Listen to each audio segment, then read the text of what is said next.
Hello, this is Engineering Statistics and Linear Algebra, 18EC44, Module 4, Lecture 12, Part 2, Orthogonality and Projections and Least Square.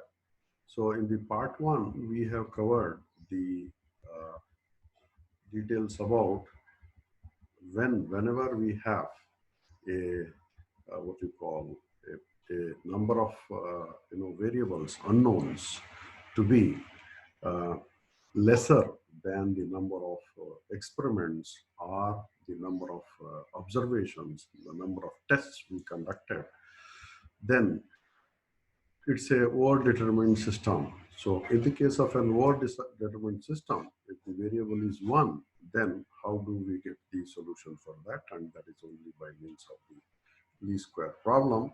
If the system of equation turns out to be inconsistent.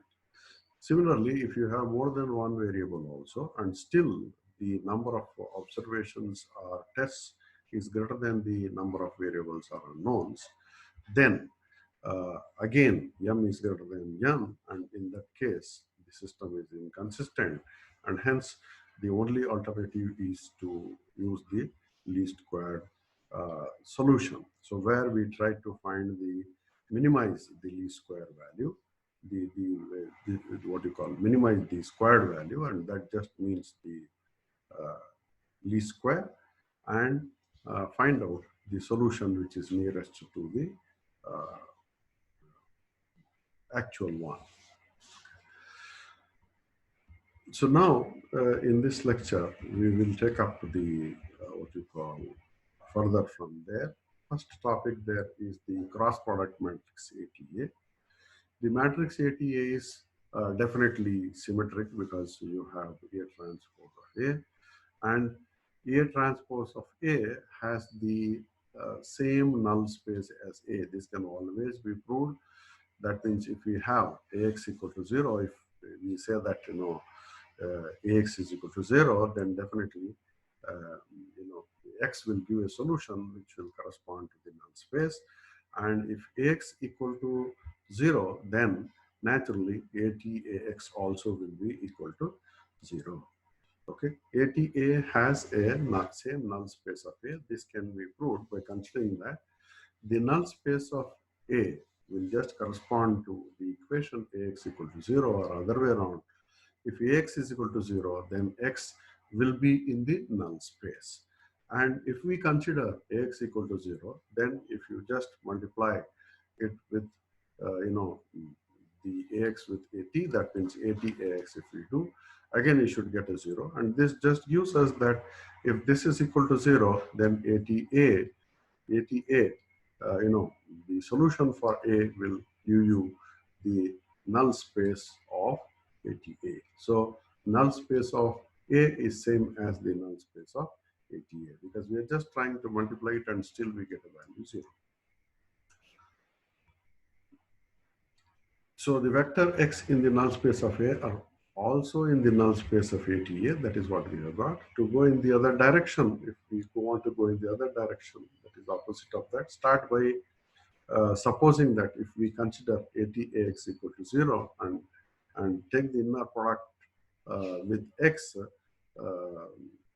to show that AX equal to 0. So if we take the inner product of this with respect to X, then we'll get XT ATAX. Take this and take the inner product of that with X. That will be X equivalently, in the dot product form, it will be just X dot of this thing in the matrix form. It will be X transpose of this whole thing. And that is written like this. And that turns out to be, ATA. ATA is a symmetric matrix, or you can write this as X transpose A transpose can be written as AX whole transpose. X transpose A transpose can be written as AX whole transpose AX. So AX whole transpose AX is nothing but the mod squared quantity of AX. AX transpose AX is nothing but mod AX squared. That is equal to 0, and if this is equal to 0, then definitely we know that AX is equal to 0. So that means if you take the root on both the sides, you'll get Ax equal to 0. So the two null spaces are identical. From this, you can say that the two null spaces are identical. In particular, if A has independent columns, that will be always so. If A has independent columns, then X will be equal to 0 only, because the whole of the space is the column space. Column space is the whole of the space if we have A as independent columns.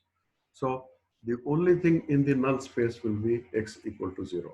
So then the same is true for AT of A transpose of A also. So if we have mm, two null spaces are identical, we will have the two null spaces as identical. That means if A has independent column, ATA also will have independent columns. So if A has independent columns, then ATA is square, symmetric, and invertible. So this is a standard thing.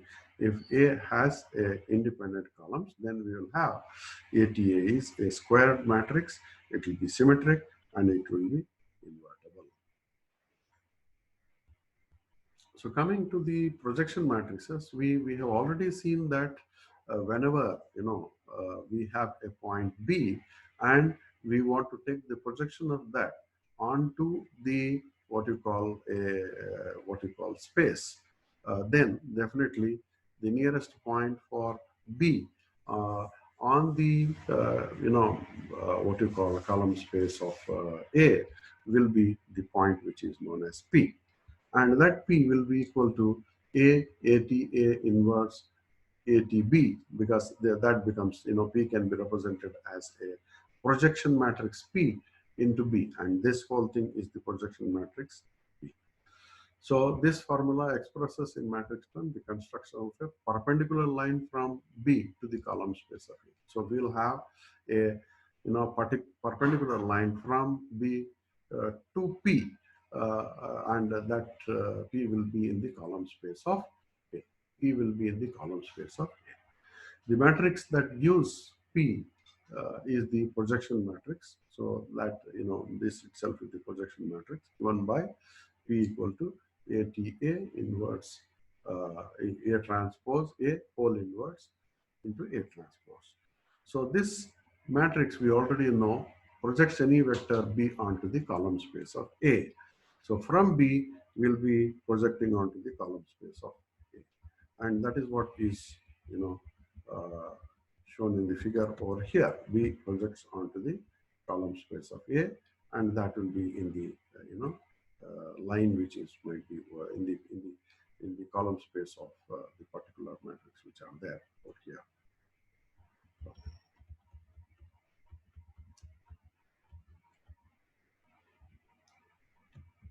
So in other words, we can just say P is equal to PB is the component of B in the column space, and so naturally P is equal to PB, which is written over here. This is capital P and this is small b, where P is the projection matrix, is in the component of B in the column space, and the error E is equal to B minus PB will be definitely perpendicular to that P minus PB in the figure. If you remember, it is perpendicular to the column space and is the component in the orthogonal component. So this is in the same direction as the column space, and this is the perpendicular direction, that is orthogonal complement.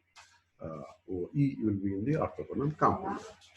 So I minus P is also a projection matrix. So why do we feel that I minus B will be a projection matrix? Is you can just take out from this the value B common on this side, then it will become I minus P of B, and that will be definitely a projection matrix. Okay, because E is equal to I minus P into B. It projects B onto the orthogonal complement. So naturally, when I write this as E is equal to B minus PP is equal to I minus P into B, then the the I minus P projects B onto the orthogonal complement, and the projection is nothing but B minus PP.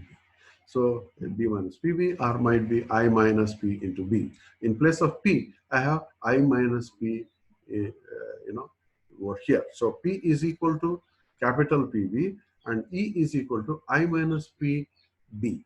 So you can relate these two equations. P is equal to capital PB and E is equal to I minus PB. So here we have P, and here we have I minus P. So definitely E is complement to from E to P we have a perpendicular line. So therefore I minus P is a projection matrix, and it projects B onto the orthogonal complement, and the projection is nothing but P minus PB. So on the whole, we can just say we have a matrix formula for splitting B. So we are able to split B into two parts, uh, two perpendicular components. PB is in the column space of CA, and the other complement I minus PB is in the definitely perpendicular to the column space, and perpendicular to the column space will be the left null space. So PB is in the column space, I minus P into B, or indirectly B minus PB or E will be in the left null space, which corresponds to NAT, which is the orthogonal to the column space.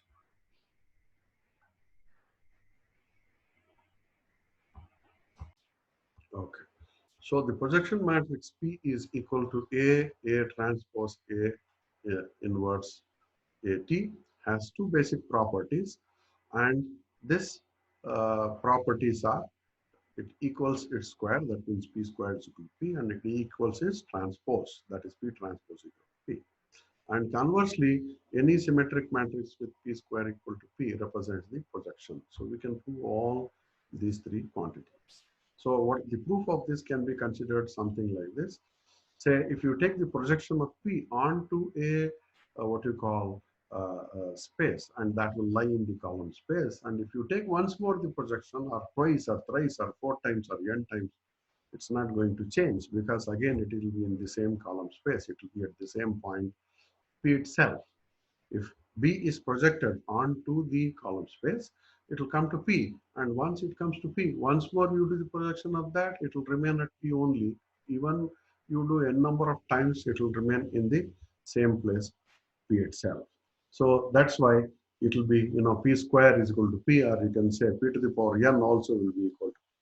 So P square will be equal to A into, you can just write this over here, repeat it two times over here. So you can see here that this is ATA and this is ATA inverse. This is ATA and this is ATA inverse. So this quantity over here will become I. This quantity will become I. I into AT will be AT itself, and that is why we will have, this quantity ATA whole inverse, and this quantity is I into AT, that is AT, and that we have here. And if you see this is same thing as P itself. Similarly, if you have P transpose, we need to take the transpose of this, and the transpose of this will be A transpose transpose, A transpose transpose, and this whole transpose. And this whole transpose will be again the first quantity within the term there, A transpose A inverse transpose, A transpose A inverse transpose, and then A transpose. So if you want to take the whole transpose of this, first it will be A transpose transpose and this whole transpose, and then this whole transpose will be equal to this, transpose multiplied by this transpose, and that is why we have this quantity.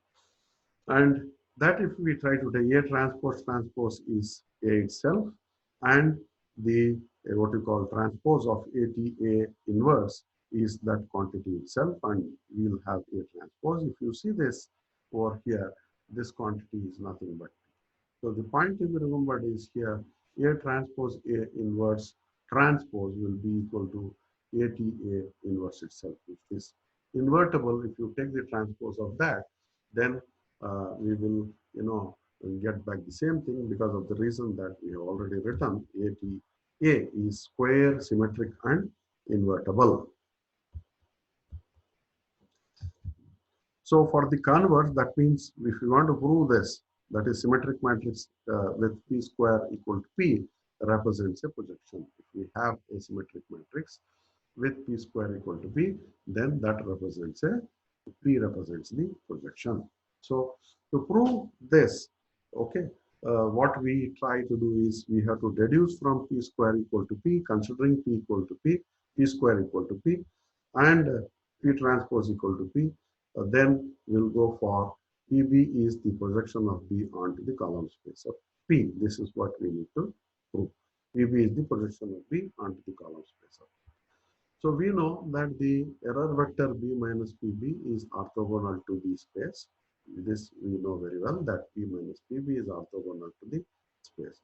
So if we take any other vector TC in the same space, then the inner product of this should be definitely 0, because you know this vector PC is in the space itself. P minus PB is orthogonal to the space.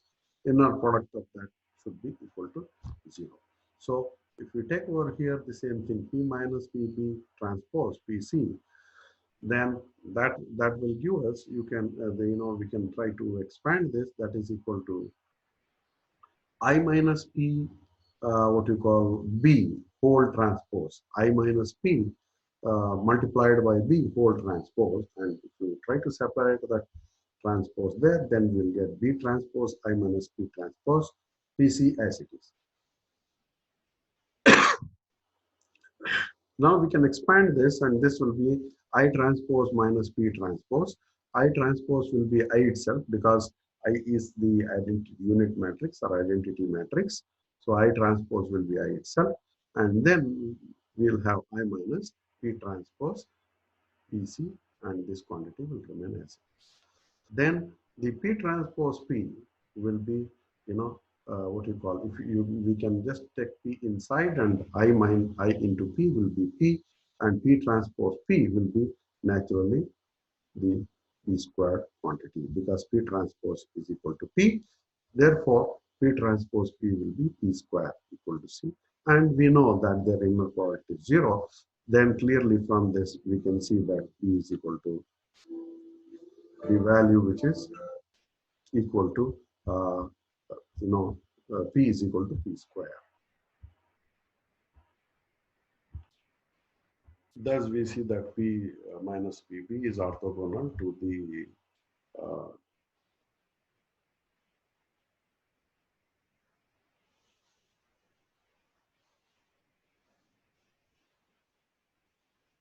space, and PP is the projection onto the subspace.